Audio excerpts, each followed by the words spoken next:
Unacademy. Let's crack it.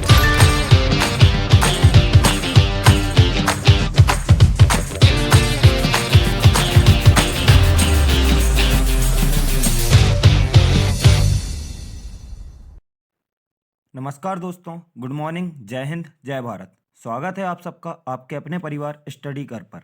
हम लाए हैं आप सबके लिए 27 नवंबर से रिलेटेड इम्पोर्टेंट करंट अफेयर्स के MCQs। उम्मीद करते हैं आपको वीडियो पसंद आएगी, और अगर आप सबको वीडियो पसंद आए तो प्लीज़ वीडियो को लाइक एंड ज़्यादा से ज़्यादा शेयर करें। चैनल को सब्सक्राइब करें और बेल आइकॉन प्रेस जरूर कर लें, जिससे हमारी लेटेस्ट नोटिफिकेशन आपको मिलती जाए। और यकीन रखिए, हम आपको क्वेश्चंस इस तरह से समझाएंगे कि इन 10 क्वेश्चन के थ्रू आपको कम से कम 60 से 70 महत्वपूर्ण जानकारी देने की कोशिश करेंगे। तो चलिए, आपका ज़्यादा समय ना लेते हुए चलते हैं आज के पहले प्रश्न पर। और हमारा पहला प्रश्न है, संविधान दिवस कब मनाया गया? आपके ऑप्शंस हैं, option A 25 November, option B 26 November, option C 27 November और ऑप्शन डी 28 नवंबर। तो दोस्तों, आपको बता दें कि 26 नवंबर को पूरे भारत में राष्ट्रीय संविधान दिवस मनाया जाता है। और यह क्यों मनाया जाता है, इससे जुड़े तथ्य आपको बता दें तो 26 नवंबर 1949 को भारत की संविधान सभा ने भारत के संविधान को अपनाया था। इसलिए 26 नवंबर को हर वर्ष संविधान दिवस मनाया जाता है। और आपको बता दें, संविधान लागू होने की तिथि 26 नवंबर 1950 है। 26 जनवरी 1950 को भारत में संविधान लागू हुआ था। आपको 26 नवंबर से जुड़े और अन्य तथ्य बता दें तो 26 नवंबर को 2 अन्य महत्वपूर्ण दिवस मनाए जाते हैं, और उनमें से पहला है विश्व पर्यावरण संरक्षण दिवस, जो संयुक्त राष्ट्र पर्यावरण कार्यक्रम के द्वारा आयोजित किया जाता है, और दूसरा है राष्ट्रीय दुग्ध दिवस। तो इस प्रकार 26 नवंबर को 3 महत्वपूर्ण दिवस हो गए। पहला संविधान दिवस, दूसरा विश्व पर्यावरण संरक्षण दिवस और तीसरा राष्ट्रीय दुग्ध दिवस। और इनमें से एक और महत्वपूर्ण ऑप्शन है हमारा 25 नवंबर। तो 25 नवंबर को भी 2 महत्वपूर्ण दिवस मनाए जाते हैं, और वह 2 इस प्रकार हैं। पहला विश्व मांसाहार रहित दिवस, दूसरा महिलाओं के खिलाफ हिंसा के उन्मूलन के लिए राष्ट्रीय दिवस। तो चलिए दोस्तों, चलते हैं अगले क्वेश्चन पर। और हमारा अगला क्वेश्चन है, Garima Griha a shelter home for transgender person हाल ही में किसने लॉन्च किया है? आपके ऑप्शंस हैं, option A Amit Shah, option B Narendra Modi, option C Thawarchand Gehlot और ऑप्शन डी अरविंद केजरीवाल। तो दोस्तों, आप सब आंसर करते चलें, उससे हमें अच्छा लगता है। और आप लोगों को बता दें कि Garima Griha a shelter home for transgender persons हाल ही में थावरचंद गहलोत जी ने लॉन्च किया है। और आपको इससे जुड़े अन्य तथ्य बता दें तो उनमें ट्रांसजेंडर व्यक्तियों के अधिकारों के संरक्षण के लिए 29 सितंबर 2020 को अधिसूचना जारी की गई थी, जिसके 2 महीने के अंतर ही एक पोर्टल लॉन्च किया गया है। और यह पोर्टल ट्रांसजेंडर व्यक्तियों को डिजिटल प्रमाण पत्र तथा आई कार्ड प्रदान करने में सहायक होगा। तो आपको पता होना चाहिए कि Garima Griha a shelter home for transgender person portal क्यों बनाया गया है और इसका क्या उपयोग है। तो इसका उपयोग है कि यह ट्रांसजेंडर व्यक्तियों को डिजिटल प्रमाण पत्र तथा आई कार्ड प्रदान करने में सहायक होगा। थावरचंद गहलोत जी के बारे में आपको बता दें तो थावरचंद गहलोत केंद्रीय सामाजिक न्याय व अधिकारित मंत्री हैं, और यह पोर्टल गुजरात के बड़ौदरा में लॉन्च किया गया। चलिए दोस्तों, चलते हैं हमारे अगले क्वेश्चन पर। और हमारा अगला क्वेश्चन है, हाल ही में मौलाना कल्बे सादिक का निधन हुआ है, वह किस पर्सनल लॉ बोर्ड के उपाध्यक्ष थे? आपके ऑप्शन हैं, ऑप्शन ए मुस्लिम personal law board, option B हिंदू personal law board, option C ईसाई पर्सनल लॉ बोर्ड और ऑप्शन डी सिख पर्सनल लॉ बोर्ड।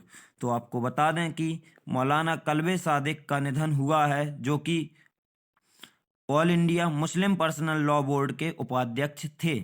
और आपको मौलाना कल्बे सादिक से जुड़े और तथ्य बता दें तो इनका जन्म उत्तर प्रदेश के लखनऊ में हुआ था, तथा यह एक शिक्षाविद, इस्लामी विद्वान और सांप्रदायिक एकता के आदर्श थे।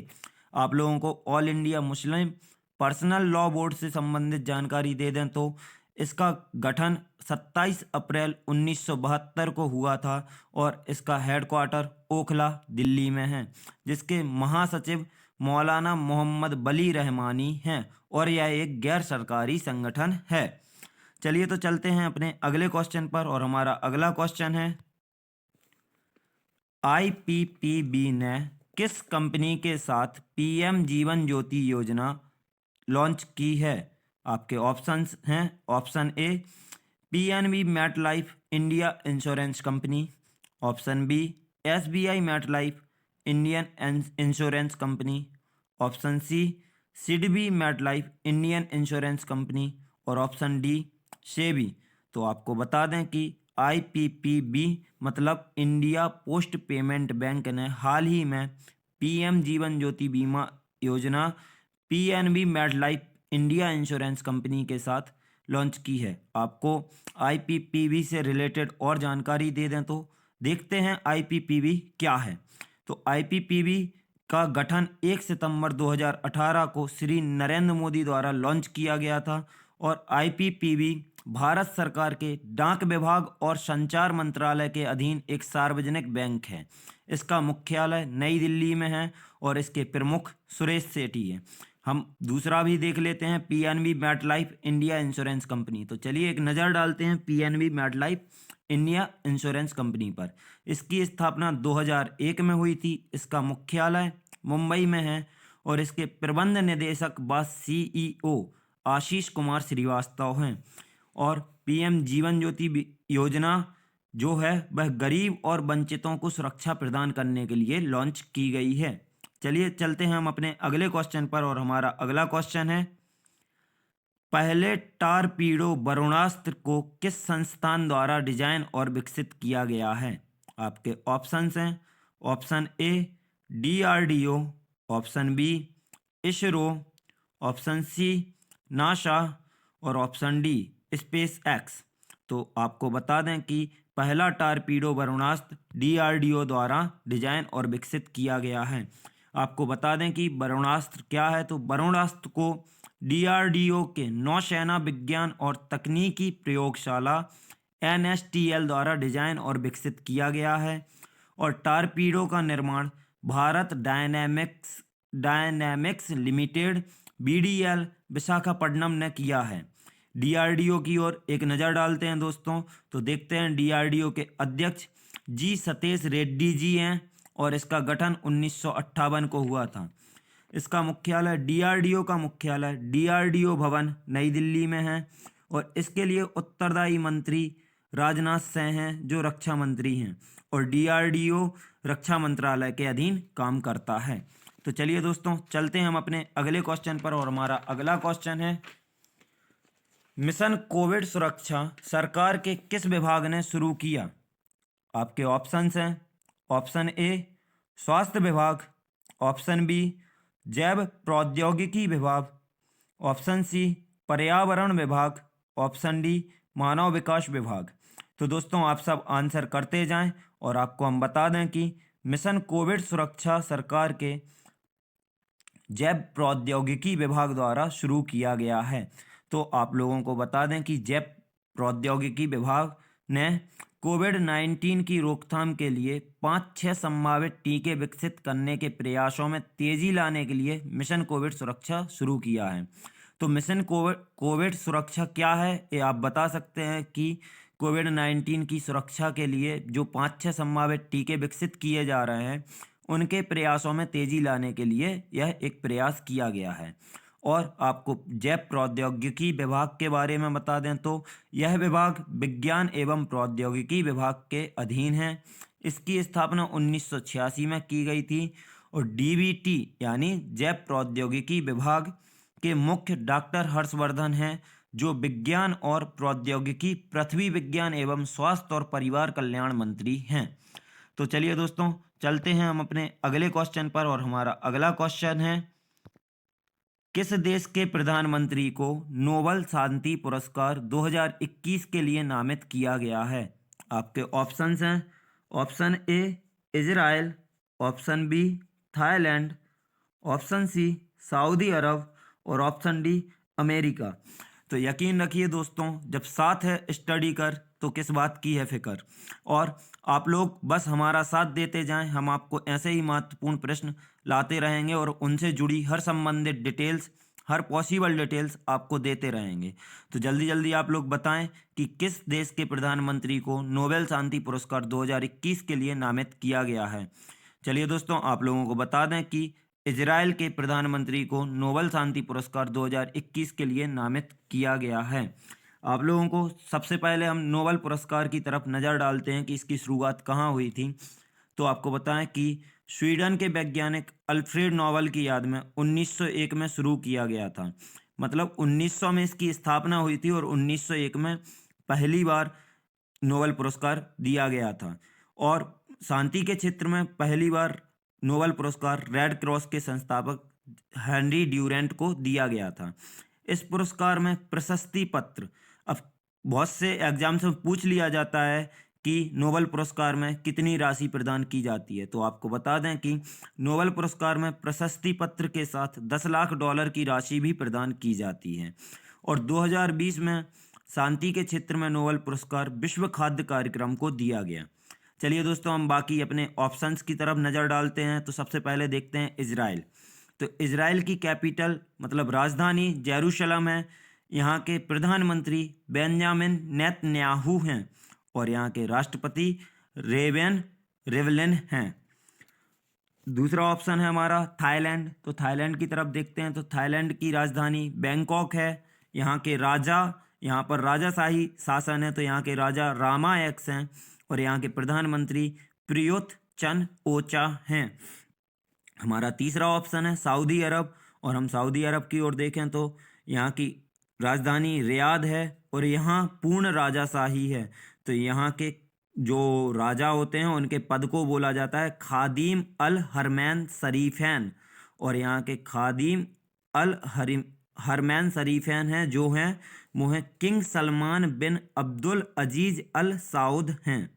और यहाँ के युवराज, तो यहाँ पर एक युवराज का पद होता है और युवराज हैं शहजादा मोहम्मद बिन सलमान। और हमारा आखिरी ऑप्शन है अमेरिका। तो अमेरिका के हाल ही में नवनिर्वाचित राष्ट्रपति जो बाइडन हैं और यहाँ के उपराष्ट्रपति माइक पेंस हैं और अमेरिका की राजधानी वॉशिंगटन डीसी है। चलिए तो दोस्तों, चलते हैं हम अपने अगले क्वेश्चन पर। और हमारा अगला क्वेश्चन है डीबीएस बैंक किस निजी बैंक का विलय सिंगापुर के डीबीएस बैंक में कर दिया गया है। तो आपके ऑप्शंस हैं option A HDFC bank, option B ICICI bank, option C Lakshmi Vilas bank और option D Punjab national bank. तो दोस्तों, आप लोगों को बता दें कि हाल ही में लक्ष्मी विलास बैंक का विलय सिंगापुर के डीबीएस बैंक में कर दिया गया है। डीबीएस बैंक के बारे में आपको जानकारी देते हुए बता दें कि डीबीएस बैंक की स्थापना 1968 में सिंगापुर सरकार द्वारा की गई थी और इसका फुल फॉर्म है डेवलपमेंट बैंक ऑफ सिंगापुर। और आपको लक्ष्मी विलास बैंक के बारे में भी जानकारी दे दें तो लक्ष्मी विलास बैंक की स्थापना 1926 में की गई थी जिसका विलय 2020 में हो गया। लक्ष्मी विलास बैंक का मुख्यालय चेन्नई में स्थापित है, तमिलनाडु चेन्नई में। और इसके एमडी एंड सीईओ जो अभी तक थे वो थे सुब्रमण्यम सुंदर। चलिए दोस्तों, तो चलते हैं हम अपने अगले क्वेश्चन पर। और हमारा अगला क्वेश्चन है कोविड-19 की रोकथाम के लिए गृह मंत्रालय भारत सरकार के नए दिशा निर्देश किस समय अवधि के लिए लागू होंगे। आपके ऑप्शंस हैं 1 दिसंबर 2020 से 31 दिसंबर 2020, 1 दिसंबर 2020 से 31 जनवरी 2021, 5 जनवरी 2021 से 31 जनवरी 2021 और 16 दिसंबर 2020 से 15 जनवरी 2021। तो दोस्तों, आप लोगों को बता दें कि कोविड-19 की रोकथाम के लिए गृह मंत्रालय भारत सरकार के नए दिशा निर्देश 1 दिसंबर 2020 से 31 दिसंबर 2020 तक लागू होंगे। और दोस्तों, अगर आपको हमारी वीडियो पसंद आ रही है तो प्लीज़ वीडियो को ज़्यादा से ज़्यादा शेयर करें। और याद रखें, करंट अफेयर्स का वेटेज हर एग्ज़ाम में बहुत ज़्यादा होता है, तो मन लगा के पढ़ें, दिल लगा के पढ़ें, ध्यान लगा के पढ़ें और तन मन धन से हमारा सहयोग करते रहें। चलिए तो चलते हैं हम अपने अगले क्वेश्चन पर, और हमारा अगला क्वेश्चन है, प्रधानमंत्री मोदी ने अखिल भारतीय पीठासीन अधिकारी सम्मेलन में जिस सत्र को आभासी तौर पर संबोधित किया है, तो वह सत्र कौन सा है? आपके ऑप्शंस हैं, ऑप्शन ए 60वां सत्र, ऑप्शन बी 70वां सत्र, ऑप्शन सी 75वां सत्र और ऑप्शन डी 80वां सत्र। तो दोस्तों आप लोगों को बता दें कि प्रधानमंत्री मोदी ने अखिल भारतीय पीठासीन अधिकारी सम्मेलन के 80वें सत्र को आभासी तौर पर संबोधित किया है, और इन्होंने ये सत्र का समापन वीडियो कॉन्फ्रेंसिंग द्वारा किया है। आप लोगों को अखिल भारतीय पीठासीन अधिकारी की तरफ नज़र डालते हुए बता दें, और चलिए आज हम समझते हैं कि अखिल भारतीय पीठासीन अधिकारी सम्मेलन जो है यह इसकी शुरुआत कब से हुई। तो बता दें, अखिल भारतीय पीठासीन अधिकारी सम्मेलन की शुरुआत वर्ष 1921 में की गई थी। 2020 में पीठासीन अधिकारी सम्मेलन के शताब्दी वर्ष के रूप में मनाया गया है। 2020 में पीठासीन अधिकारी सम्मेलन के 100 वर्ष पूरे हो गए हैं, और शताब्दी वर्ष का 2 दिवसीय आयोजन गुजरात के केवड़िया में 25 और 26 नवंबर को किया जा रहा है। तो दोस्तों यहाँ ख़त्म होती है हमारी आज के वीडियो, और अगर आप लोगों को एक और बहुत ज़रूरी इन्फॉर्मेशन दे दें कि स्टडी कर अब अनअकैडमी का पार्टनर है। तो अगर आप अनअकैडमी के साथ पढ़ना चाहते हैं तो आपको यहाँ पर मिलेंगी फ्री क्लास, फ्री टेस्ट और फ्री लाइव क्लासेस। यहाँ पर आपको फ्री लाइव क्लासेस के साथ फ्री डेमो क्लासेस भी मिलती हैं, और फ्री डेमो क्लासेस के साथ कुछ प्लस क्लासेस भी मिलती हैं। और प्लस क्लासेस में आपको बता दें कि डेमो क्लास और फ्री क्लास से कुछ ज़्यादा बताया जाता है। यहाँ पर आपके डाउट्स भी इमीडिएटली क्लियर किए जाते हैं। यहाँ पर बेस्ट एक्सपर्ट्स टीचर आपको हमेशा अवेलेबल रहते हैं आपके लिए।